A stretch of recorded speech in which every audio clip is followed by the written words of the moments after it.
कैसे पता चले कि हम स्वस्थ हैं? बहुत आसान है।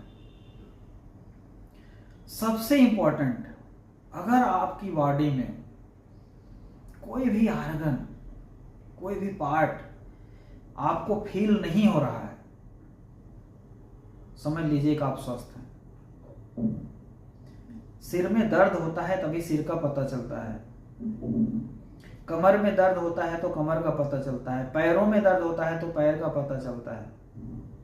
तो जो आर्गन, जो पार्ट प्रभावित होगा, जहाँ की फिजियोलॉजी कुछ डिस्टर्ब चलेगी, वो पार्ट आपको फील होने लगेगा। अगर पार्ट फील नहीं हो रहा, समझ लीजिए कि आप हेल्दी हैं, आप स्वस्थ हैं सामान्यतः।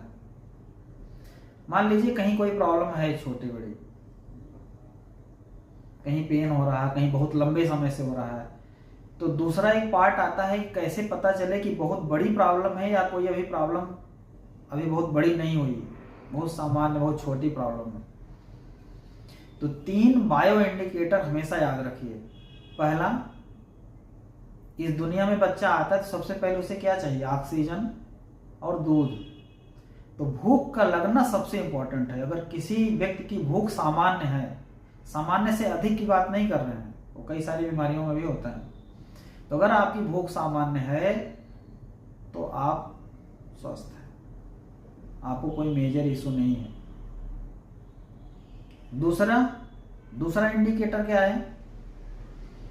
Working capacity. हर व्यक्ति की काम करने की अपनी अलग अलग क्षमता है, मेंटली, फिजिकली कितना काम वो कर लेता है। अगर सामान्यतः काम करने की क्षमता उसकी है, उसको काम करने में कोई अड़चन नहीं होती, कोई बहुत ज्यादा थकावट नहीं होती, तो समझ लीजिए सामान्यतः वो स्वस्थ है। तीसरा बायो इंडिकेटर क्या है? नींद का लगना बहुत महत्वपूर्ण होता है। बचपन में बच्चा सबसे ज्यादा सोता है क्योंकि उसके आर्गन बन रहे होते हैं। जैसे जैसे जिंदगी आगे जाती है नींद कम होती चली जाती है, बुढ़ापे में नींद एकदम गायब हो जाती है। तो नींद अपने स्वास्थ्य को नापने का सबसे बड़ा पैमाना है कि अगर नींद हमारी सामान्य है, अति नींद की बात नहीं कर रहे हैं, वो भी कई सारी बीमारियों में होता है, तो अगर नींद आपकी सामान्य लग रही है तो इसका मतलब आपको कोई भी मेजर इशू नहीं है। इसमें से कोई एक बायोमार्कर अगर गड़बड़ हो रहा है तो अलर्ट हो जाइए, कहीं कहीं किसी डॉक्टर से कंसल्ट करिए, हो सकता है कोई मेजर इशू आ जाए। अगर तीनों प्रॉब्लम है तो समझ लीजिए कोई क्रानिक मामला चल रहा है।